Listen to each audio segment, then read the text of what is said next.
Hello, everyone, and welcome back to the Cup of Joe with Joe and Joe podcast. I am your host, Joe, and with me, as always, is my wonderful co-host, Joe. Ladies and gentlemen, it's great to have you here with us this beautiful Monday night. I am officially in love with Attack on Titan, and it's gotten to the point, Joe, I literally told myself, you know what? I want to start watching another anime. Like, just something to go along with watching Attack on Titan. Maybe I watch something that's, it's already been completed and I can watch a couple episodes a day. Maybe I'll rewatch Bleach or something, that's supposed to happen in, I don't know, soon. A year or five. And then you watch an episode of Attack on Titan like this and you realize, damn it, I can't think of anything else. Nothing like it's you're just going to be watching something else thinking about Attack on Titan. That's literally the point that we're at. That is exactly what happened to me. Was it yesterday? I think it was yesterday. Yeah, it was yesterday because that's when Attack on Titan came out. But I was watching Bleach in quotation marks because I had it on the background while I was doing some other work. And every time I looked over, I'm in the beginning of the whatchamacallit, the Hueco Mundo arc, the Hueco. It's really fun to say like that. I'm in the early stages of the Hueco Mundo arc, and I'm watching Ichigo fighting. It's Grimjow in the beginning. It's like what it's. I think it's his second encounter with Grimjow, and I'm just looking at how many still frames there are, and then also how they draw some things like hands and stuff like that. And I'm like, this isn't very good, is it? And then I watched Attack on Titan this week, and as I'm looking at everything in this episode, I'm just like, God, I don't know if I can go back and rewatch Bleach the same anymore. Yeah, once you have a taste of the good life, you don't want to go back. It's spoiling me. Like I'm very much noticing now all the stuff that other anime aren't doing like as well, like especially older shonen anime like Bleach. Things like, Demon Slayer, what's another anime that's coming out right now that I'm a fan of? Or I guess I'm thinking more like limited run series like Demon Slayer, Gurren Lagann, except for episode 4 or 6, whatever the fuck it was. But there's a lot of stuff that's like shorter and is more contained, and it's just like the art direction and animation is just consistently stronger. And then watching, a serialized shonen battle anime that's been going on for 360 some odd episodes, you're just like, God damn, this really isn't that good, is it? Yeah, yeah, no, it's I like I said, I had no desire to watch anything. Why try and watch something? I'm just gonna keep thinking about Attack on Titan. And Joe, what episode are we on, and what's the title of this episode? We are on episode 13, Children of the Forest, which makes a lot of sense after I rewatched the episode today, and I was like, yeah, that makes sense. Yeah. So this episode starts with answering a question that I completely forgot that even the Attack on Titan world even asked over a year ago, which is back in season 3 we find out that Connie's old village got demolished, and they find a Titan in there, and the Titan's like, he thinks that Titan's his mom. It kind of looks like his mom, and it's this big mystery, and it's kind of hinted at like maybe one more episode after that in season 3, and then it is never brought up again, and it completely left my mind. So when we found out what happened in this episode, I was like, oh shit. I'm like, they're bringing stuff back that I completely forgot about. That's when things are going to get real. Yeah, this show is very good at putting in things and then bringing them back to be like major things later. It's, the sign of a good writing, a good story from, what's his name? Isayama wrote this, right? The original manga? I believe that's correct. Yeah. I'm going to say it is anyway, even if I'm wrong. who cares? But I believe Isayama wrote the original manga, so it's a sign of good storytelling and then good writing adaptation and everything else that goes along with that, the animation and all that crap. It's really good, and so it's bringing back stuff, and you're like interesting, but it also has something in there where Zeke is narrating this flashback because he's telling it like the story about what happened there to Levi, and he says the Marlians, even if they catch a whiff of his spinal fluid, because that's how they ended up turning the entire town into Titans, is they aerosolized Zeke's spinal fluid, which is real icky thinking about that. I'm like, no, thank you. And so when an Eldian catches even a whiff of it, they seize up. And then when Zeke does his Titan yell thing, they can all transform into Titans that obey his command. And one of those things is very important to keep in mind for later in the episode. Yeah, yeah. And I actually have a quote that I wrote down because I'm a little confused about it. Zeke said, and this is explaining when he does the whole Titan yell thing. He says, "I send the power of the Titans to the coordinate via paths." Um, and I don't know if that's a bad translation, but I have no clue what that means because Aaron's the coordinate. So like he's the founding Titan. Like I don't get how Zeke was able to do that. Um, yeah, I don't know. It might just be a bad translation. I just took it to mean like coordinate was the Eldians, like the targets, and then paths was just like I like the universal paths. Like remember when Ymir was having her whole backstory existential thing? She looked up to the sky and was like, "Whoa, everything's connected." That's what I took it as. Like the coordinates are just the Eldians, and then bless me, the path was just like the universe shit. I don't know. I didn't pay that much mind to it. If it's really that important, I'm sure it'll be brought up again and explained. Yeah. Okay. So yeah, it was just one of those things I read and I was like, that didn't make sense. So I'm gonna write that down. Um, Write and that down. Write that shit down. and Levi's asking him to explain this, and he's like, "Oh, I already told you." So this is not the first time Zeke is telling Levi this, but at the same time, Levi is being Levi, and he's like, "No, say it again," because he's trying to pick up on anything to see if he's being consistent. He brings up the point that Zeke doesn't show any remorse for killing all those people and turning them into Titans, but Zeke disagrees. We see the other side of Levi figuring out that like, oh shit just went down at HQ.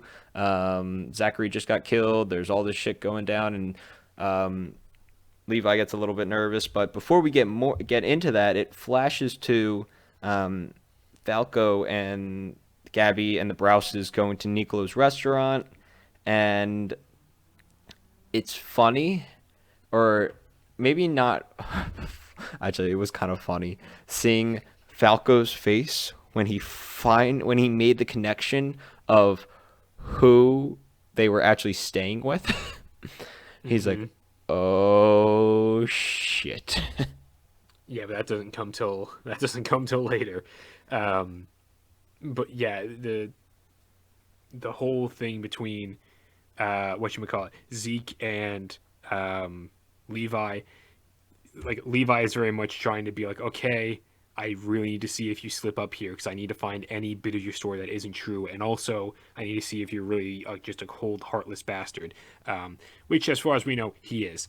And then flash to the restaurant scene, and Nicolo's there. He's just like, "Wow, there's a lot of people," and Mr. Bressy's like, "Yeah, well, you said I was on the house, so I brought everyone." Um, and again, at this point, Kaya is still helping them, just being like, "Hey, that's the Marlian that you guys might be able to talk to try and get escape out of here, or sort of a thing, or something like that." And so, like, okay, cool. And during the during this what you call it, this feast, Falco kind of pretends to have a stomach ache, and he goes off. And then Gabby's like, "I should go help my brother," and so they go off to try and find Falco real quick. But before that, the the whatchamacallit, the soldiers that were The scouts. riding. Yeah, the scouts. Thank you. My brain was having a little fiart there. The scouts come into the restaurant as well, and they're just like, "Hey, Niccolo, we need to talk to you about something." And then Anya Capone is just like, they're trying to ask us questions relating toward attainment. Just try and help us, okay? And Niccolo's like, "Yeah, okay." And he puts them into a room, and Jean, Jorge picks up a bottle of wine. Picks up the bottle of wine that the military police were drinking from. And Joe, before we get into this, I want to say I had two theories that I wanted to text you about before I watched this episode, because I was much like you. I can't stop thinking about Attack on Titan in my day-to-day life. It is a problem. And I had a theory that popped into my head. Two theories that popped into my head. I was like, the first theory, and this was before I watched the episode. The first theory that I had was, holy shit, what if the Zeke's spinal fluid is in the wine? And I thought about that, and I was like, no, that wouldn't make sense, because I had some sort of reasoning for it, and I can't remember what it was. Because as my remembering was that anytime someone was injected with the spinal fluid, they immediately transformed into a Titan. So I was like, okay, if they ingested the spinal fluid, they would probably just transform immediately. So I'm like, okay, whatever. And so I didn't text you about that. My second theory, which I have less of a precedence for, but I also think might kind of be true, is the fact that I think Zachary knew that he was going to die, or is in on the plan and was blown up on purpose. And I think the fact that he was refusing to let Mikasa and Armin go speak to Eren, I think he was doing that on purpose because he needed to give Eren time to leave. So those are my two theories. One of them, the Zachary one, I'm kind of like, that's kind of headcanon. The other one, I disregarded because I didn't think was true. Boy, was I fucking wrong. Yeah, that's. I mean, when we talked about it in an earlier episode, when there was that weird scene where Niccolo went down to the cellar, and the other, the other guy went down to the cellar, and Niccolo's like, "You mean this bottle of wine?" You mean this wine?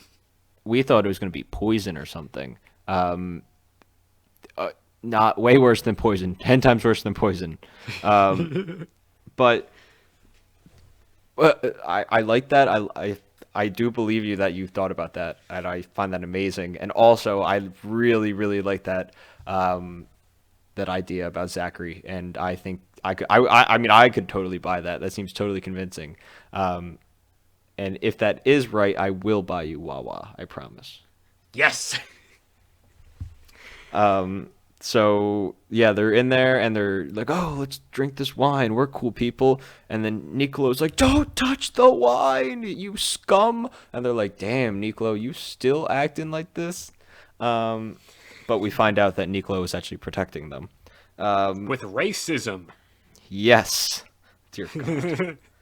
And then we see that Niccolo, he gives no fucks anymore. He really just gives no fucks. He comes, Gabi and Falco meet with him in the wine cellar, and they're like, "Look, we're like We're warrior candidates or whatever. Yeah. We hopped aboard on the ship and we're hiding here. We think an attack's gonna be coming. We just wanted to let you know. Let the other you should let the other fellow Marlians know." And Niccolo's eyes bulge. He's like, "You came here on the airship? Did you kill anybody?" And then Falco's like, uh-oh, I knew it. And then Falco realizes immediately, and he's like, "Gabi, shut up, shut the fuck up, Gabi. And Gabby's like, "Yeah, I murder people. I'm so proud." And Niccolo's like, "Oh, girly, you're talking to the wrong guy." And goes to just clobber her with the bottle of wine. Falco dives in and protects her, gets wrecked. A little bit, they make sure to kind of focus on the fact that a little bit of the wine went in Falco's mouth, which at that point I realized, okay, something's really up with that wine. And then, he comes upstairs. Niccolo comes upstairs with Falco and Gabby, and he wants Mr. Browser to kill Gabby or kill Gabby because that's who killed Sasha. And it's this whole thing, and it's this big standoff, and it's just Mace. And then Mr. Browse gives a nice talk about this metaphor of the forest, and it's also just like this good, I don't know, like 5 to 7 minute period, kind of just talking about the cycle of killing. Yeah. Um, and as uncomfortable as that scene was, I think the message that got across was really well because Nicolo was even like he's like, I got dragged into this shitty war. I don't give a fuck about it. I hate all this stuff. Like he goes, now I just tried to kill a kid. He goes, what the hell's going on? This cycle is terrible. Hmm. Yeah, Mr. Browse is the. I was like, basically, as I was watching this entire scene, I was tense for multiple reasons because I was like, please, when not Falco, when Nicolo was holding the knife up to Falco's neck, because in my head I thought about that thing beforehand, and then when I realized when he was using racism to try and keep the the scouts from drinking, I was like, okay, there is something in this wine, and I am 98% sure it's spinal fluid of a Titan. Um, and then when it got into Nicolo's mouth and he had the knife to his neck, I was like, holy shit! If he cuts uh, Falco, he's gonna change into a Titan. I realize that doesn't make sense because he already has the gash in his head. Like that would all be all he needed, but whatever, because it doesn't fucking matter. But so I was tense because of that. Then I was tense because Mr. Rouse was like looking at the girl who killed his daughter, um, and I was just like, holy shit. I was like, please, please be better, Mr. Browse, be better. And he gives that speech, and then he hands the knife away to his wife, and he's like, we gotta be better and teach them, otherwise the killing will never stop. And I just breathed the biggest sigh of relief. I was like, holy fucking shit, thank God. Because I was like, I will not be able to handle if they just start like going at it in the middle of this restaurant. I'm like, I'm gonna lose my shit. Yeah, yeah, and it definitely was one of those positive moments. But then Kaya gives absolutely no fucks. Yeah, Kai is like, oh, I fucking trusted you. I'm gonna murder you. But luckily, Mikasa was like, no, thank you, and grabs her arm before she's able to plunge the knife into her, and they all keep her down. And then what? Friggin' Armin and Mikasa pick her up, and they're just like, okay, we're gonna whisk you away because we don't want you to get fucking murked.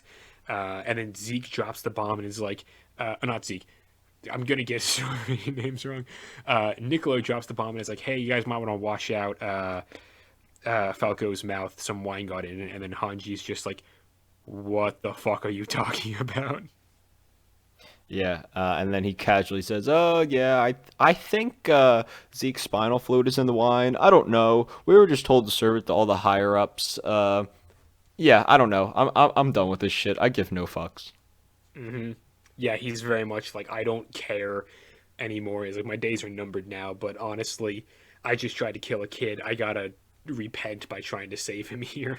How hype were you when you found out that you were right? Oh, I was over the fucking moon. I was like, holy shit, holy shit, holy shit. Now again, it's not confirmed. It is well, actually, yeah, it is confirmed later in the episode with Flock.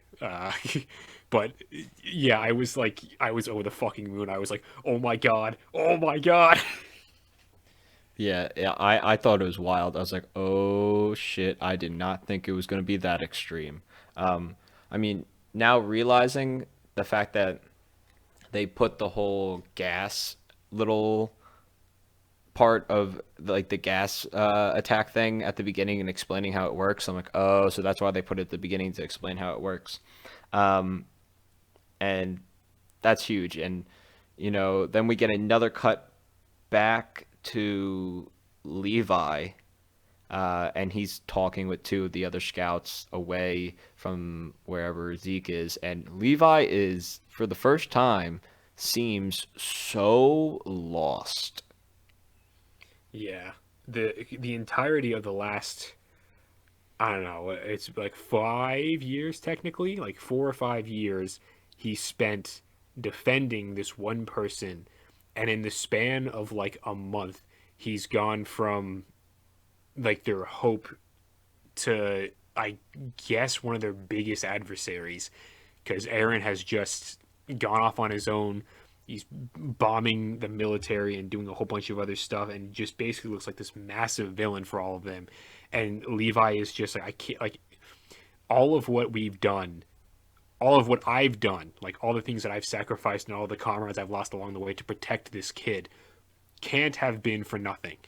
And so he's kind of just trying to grapple with that, right? Reality going on right now. Yeah, and we then get it jumps back to Hanji and the scouts trying to clean up whatever the hell just happened.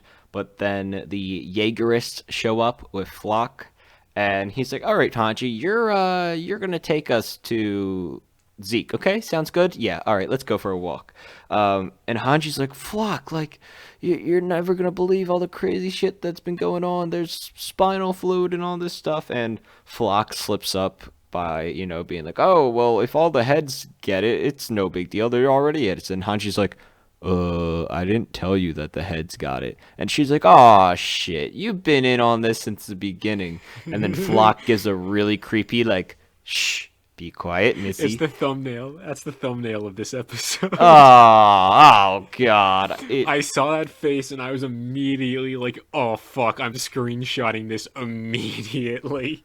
It's such a creepy face. It's so good though, because it's so creepy and horrible. Because that's the thing. When she realized, she's like, "Wait, I never said this." And before he turns around, I'm like, "Holy shit!" Of course he fucking knows. And he turns around and just goes, "Ooh," and a little finger up to his mouth. And I'm just like, because now I'm wondering, like, is it Zeke's spinal fluid or is it Aaron's? Or the thing is, like, I don't know if that would actually make that big difference. I don't know how that would work. Also, what really is throwing this into my head is like, whose plan is this really? Like, is this hmm all Zeke's plan, or is this partly Zeke's plan, partly Aaron's plan? It's just mostly an Aaron. Like, I don't know.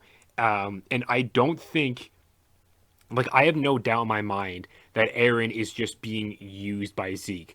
Like, Aaron cannot possibly be that stupid at this point, or that naive, or whatever. Like, he knows what he's doing. So whether or not it's fully Zeke's plan, even if it is, like, Aaron is on board for whatever it is. He knows what he's doing. And then talk about what happens after Flock does his cheeky little shush.